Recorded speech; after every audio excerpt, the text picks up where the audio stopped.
Media recognition from Bloomberg, Reuters, recycling trade publications. Patented process for 100% recovery of critical metals, including cobalt, lithium, nickel, manganese, aluminum. American Manganese is focused on recycling lithium-ion batteries for electric vehicles. American Manganese trades on the TSX Venture, AMY, the US, AMYZF, and Frankfurt 2AM. For more information, visit AmericanManganeseInc.com or phone me, Larry Ray, at 778-574-4444. You're listening to HowStreet.com radio, available online at TalkDigitalNetwork.com. Welcome to HowStreet.com radio, the online source for market opinions. Here is Jim Goddard. My guest is Danielle Park, editor of the popular blog Juggling Dynamite and president of Venable Park Investment Counsel Incorporated. Her websites, jugglingdynamite.com and venablepark.com. Welcome back to the show, Danielle. Hey, thank you, Jim. Danielle, if we're into recession, at least they say they are in the States, and in Canada we just echo what happens in the U.S., I think, pretty well. Are we seeing the crunch yet, especially when it comes to retail spending? Well, we're starting to see, I think we're seeing evidence of the system in terms of peak inflation may have happened indeed in the last couple of months. There's a lot of indicators that suggest that. Retail spending has actually kept up better than many people expected, and when we track how that's being afforded, it's in credit card use primarily. So we know that Canadians were using a lot of refi against homes and condos in the past couple of years to extend their spending beyond their income. And that continued as rates were low. But now, as you know, the backup in rates has been quite extreme. Home sales have plummeted and and prices are following lower in many areas. So there is less room, so to speak, for refinancing available. That plus the fact that rates have escalated so quickly. So that's really put a crimp in that access to capital for that purpose. And then we see the credit card use really spiking higher. So that's kind of a late cycle indicator. That's typically a sign of stress where consumers have got in to too many payments and, costs accelerating above any growth in their income. And we know for sure that's happened in the last year. So it's really a decline that we're starting to see in consumption in many things, not just, of course, in Canada and America, but we're seeing strife in places like China, and their housing market has been, falling for like 11 consecutive months in terms of sales and prices weakening, and that has spread, there's tentacles between property markets all around the world, and the leverage that has been applied to real estate this cycle has been really record historically and intermingled, lots of cross-pollination there. So when you see that the wobbly structure of housing start to finally teeter and give back some of the parabolic moves that we experienced during the pandemic, you know that there's a problem on a lot of levels, not just, as I said, for the refi aspect, but for the demand for hard assets in the world. We know that, for example, things like lumber have come off 58%, steel's off about 27%. Today, Jim, copper, which was, they call it the PhD in economics for a reason. It's a highly used commodity in a lot of manufactured goods in the world, but it's down 24% now, off about 5% just today, and we're talking 24% since March. So just in the last couple of months. So this is a really, same thing for natural gas. You see today it's off about 8%, 33% just since June the 6th. Whenever you get this kind of a really abrupt reversal in things like, oil, all of a sudden, it's off about 19% since the peak in March. 23% drop just in the past 10 trading days for oil producers, the companies themselves. We've only seen that type of a really, extreme reversal happen in October of 2008 and March of 2020. So those were both in a recession. So, we know for sure lagging that inflation is a lagging indicator, that employment is a lagging indicator. You know, the fact that you have unemployment at a cycle low suggests you're more at a peak in the cycle. You know, it's not a good sign. It's more likely that we're going to have a move up in unemployment. We're starting to see that. A lot of the tech companies are laying off. My son works in that sector, and his company, you know, has had layoffs in the last month. So it's just an anecdotal example of something I'm seeing in the data all over. So anyway, the theme here, I think, is that all of a sudden the world is abruptly slowing, a function of the downshift from the rapid consumption that happened during the pandemic, the fact that interest rates have leapt suddenly. You know, just the shipping rates out of China have fallen about 54% from a year ago. You know, the inbound containers at the 10 largest ports in the U.S. that we spoke of several times in the last year, they are off about 25% in terms of, you know, all those all the containers that were waiting to unload a year ago. You know, that traffic has fallen about 25%. So I think we're definitely seeing a decline in demand, which is coupled to this inability to spend more on debt, plus exhaustion. When people have accumulated so many things, they get to a point where they don't need any more of that. And I think that many people are starting to be a little bit nervous about their employment prospects here, or at least whether they're going to have overtime perhaps the way they have been, that sort of thing. And that can cause consumers to pull back as well. Also, with inflation, as we get supply chains back online, factories reopening after COVID, is that going to bring inflation down as supplies get there on time and people aren't willing to pay anything that's demanded of them? Absolutely. And we're seeing that with a lot of earnings surprises where large companies are reporting that their revenue number, their top line numbers have come down, and their inventories are climbing. So it's expensive for companies to carry excess inventory. They typically can only do it for a short period of time, and then they literally have to look to cut costs typically because they want to clear that excess inventory. So we're seeing that in a lot of things at the moment. So another really key indicator of that is, you know, the EIA reported this week that energy demand last June was actually 3.3% higher than it is now. So we're talking about oil and gas consumption.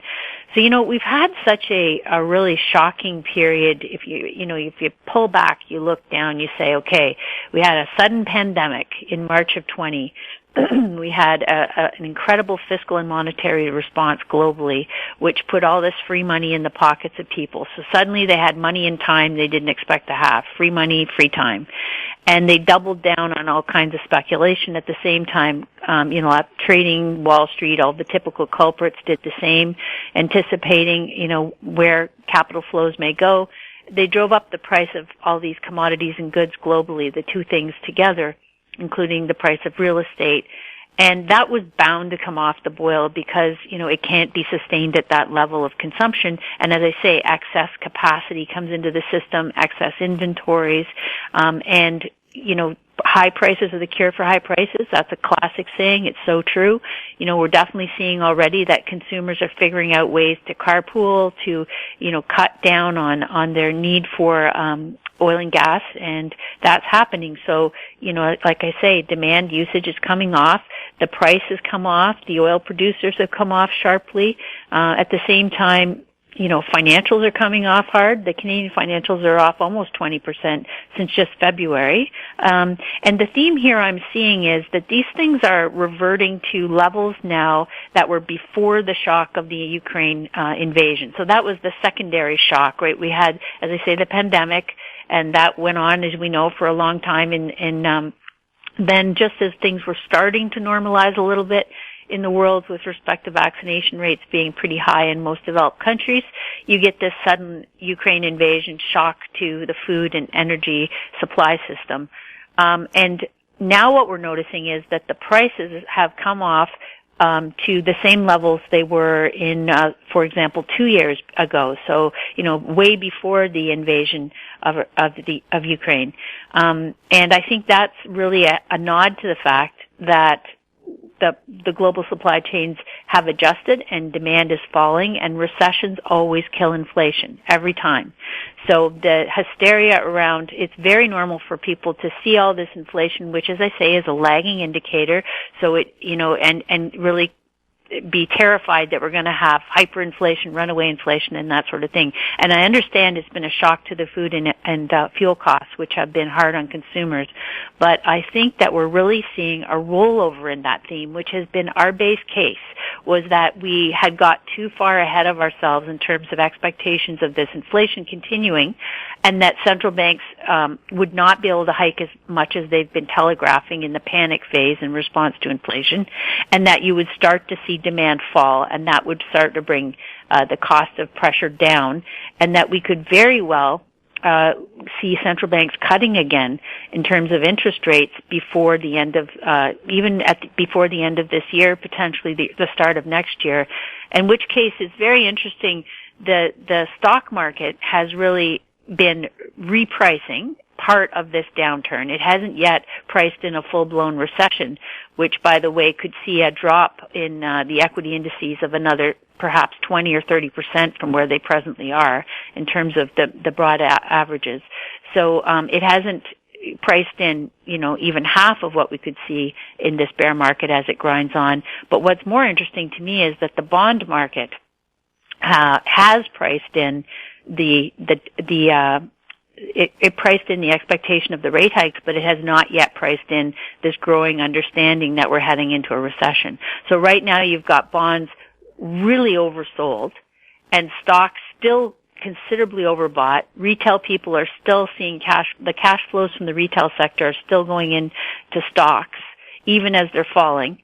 The average portfolio for the retail sector is off about 35% in the year to date, and they're still not selling yet. So I think that there's a lot of tinder here for our big market fire to continue as people finally start to capitulate. We haven't even seen them liquidating yet. We haven't seen the earnings recession get priced into stocks yet. So I think that my bet is on a rebound in the bond market as the recession gets repriced in the stock market, and stocks sell off and commodities sell off. And cryptocurrency, of course, is already down 70%, but I think there's more strife in that sector as well. We'll have more with Danielle Park right after this. Don't miss out. Stay informed. Receive the HowStreet.com weekly recap with thought-provoking podcasts, radio, and articles delivered to your inbox. Sign up for the HowStreet.com weekly recap on our homepage at HowStreet.com. Welcome back. Danielle, we have a question from a listener for you. The question from Teresa. I've held bonds as balance and security against stock declines, but bonds have been as bad as stocks in 2022 and interest rates may rise further. I've been out of stock since fall, but it appears I should have sold bonds too. Should I sell my bonds even with the declines before they go even lower if inflation and interest rates are going to keep rising? Thanks, Teresa. Well, that's a very difficult question to answer because I don't know anything about Teresa's finances. I don't know what percentage of her portfolio is in bonds. I don't know if she's holding bond ETFs and funds versus individual bonds, nor in terms of the quality of the bonds. So this is a very complex question. Basically, corporate bonds, high-yield debt, junk debt, as it's affectionately called, has not sold off, in my view, the amount that it is likely to as we head into the recession and continued strife in the corporate sector. Up until recently, corporate debt had actually sold off slightly less than government bonds, which is an extreme anomaly.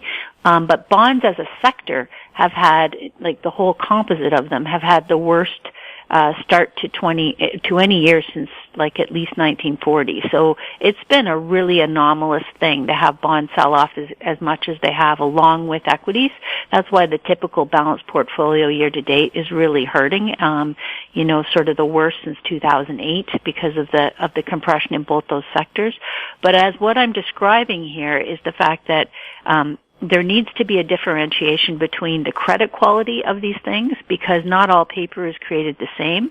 What is good about bonds, unlike stocks, they have a fixed maturity date and a contractually prescribed interest rate, which must be paid every 6 months to keep the bond in good standing. So if the issuer has the wherewithal to continue to make the interest payments, they are required to do so by law and to give you back the principal on the maturity date. So that is something that is far superior to anything on the equity side, which has zero guarantees of any kind and no requirement to ever return your principal, and you have to sell it to the open market at whatever the bid is in order to get any cash back. So generally speaking, bonds are a superior instrument in terms of security than anything that's on the, any of the crypto commodity equity side of the ledger.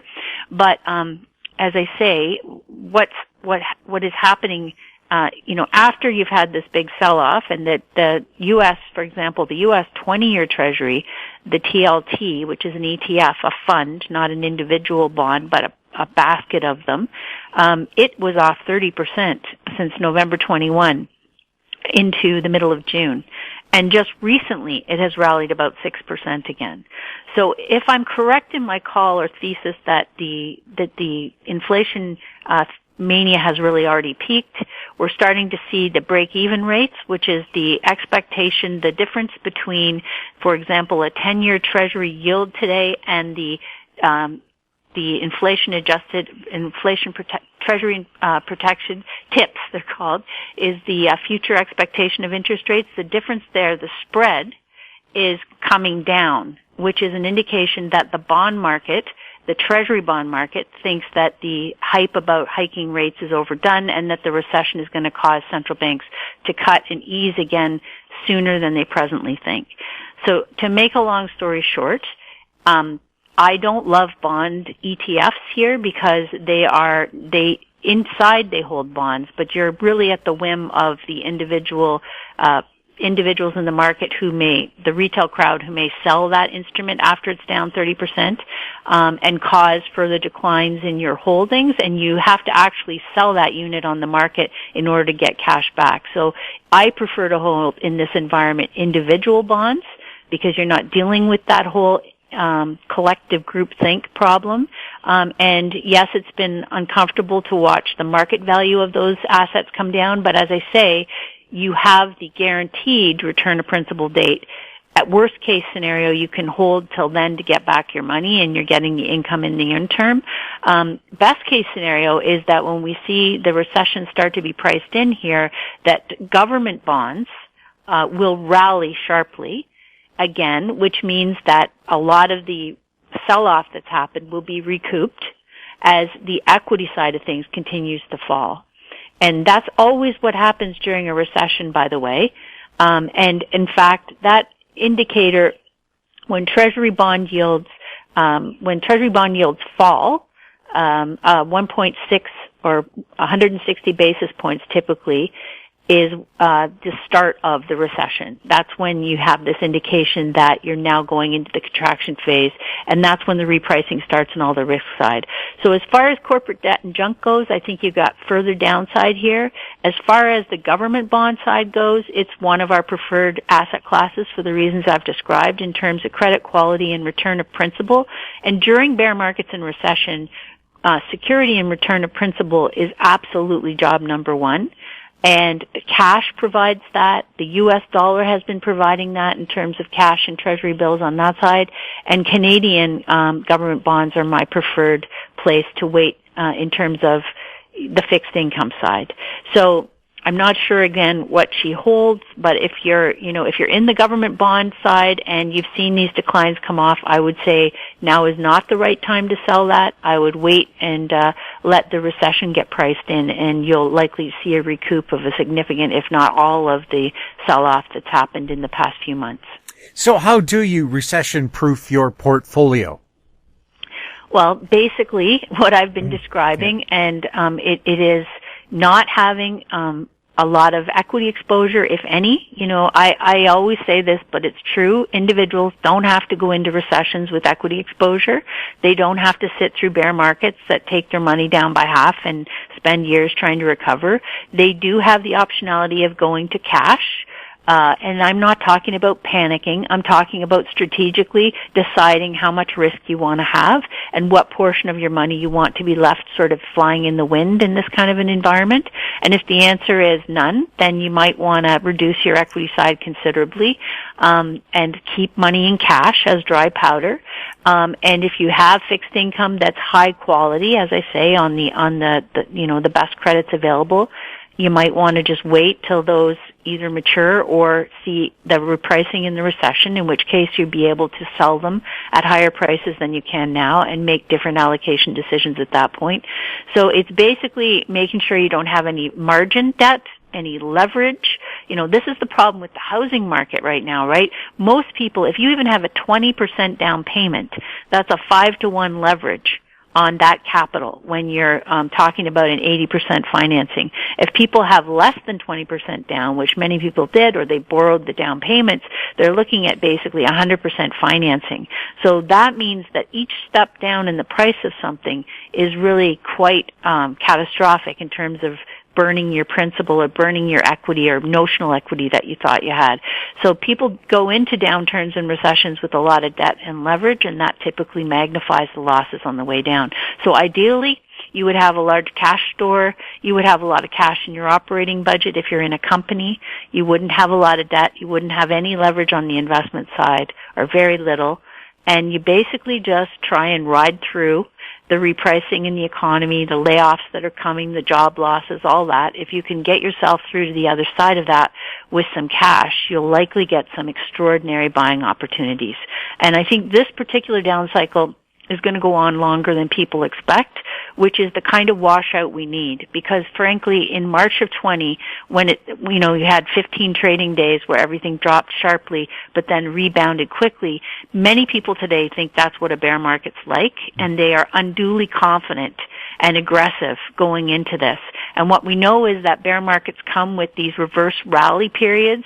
You had about 6 of them in the 2000 to 2002 downturn. You had about 5 of them, big bear market rallies they're called, because they, look like they can be 15 to 20% to the upside, but they still don't break that longer term downtrend. And then people get sucked back in, and then the thing goes to a lower low after that. We had another 5 of those kind of rallies in the 07 to 09 bear market. We've had about 3 so far in this one since this bear market began, and I think we're likely to see at least a couple more, but that doesn't mean the bear market's finished, right? It means that it's there to try and suck in the last casualty, and that eventually when you get to the bottom of those dips, those that have been trying to buy early tend to get washed out, exhausted, run out of cash, and begin to panic and start selling. And that final capitulation makes the ultimate bottom. And it can be, as I've said before, it's typical for these kind of bear markets in a recession to last, 12 to 24 months and have these, ongoing down cycles. So you want to give it some room to breathe and not be too premature, because I think we have some more repricing to go, and then we're going to see a great opportunity on the other side. Danielle, thank you so much for chatting with us. Hey, thank you. My guest has been Danielle Park, editor of the popular blog Juggling Dynamite and president of Venable Park Investment Counsel Incorporated. Check out our websites, jugglingdynamite.com and venablepark.com. If you have any questions for Danielle or any of our other guests, you can send them to info@housestreet.com. Our YouTube channel is Talk Digital Network. Find us on Twitter @HouseStreet. We're also on Facebook. I'm Jim Goddard. Thank you for listening. Comments made on HouseStreet.com radio are an expression of opinion only and should not be construed in any matter whatsoever as recommendations to buy or sell any financial instrument at any time. Available online at TalkDigitalNetwork.com. HouseStreet.com radio is a production of House Street Media Incorporated.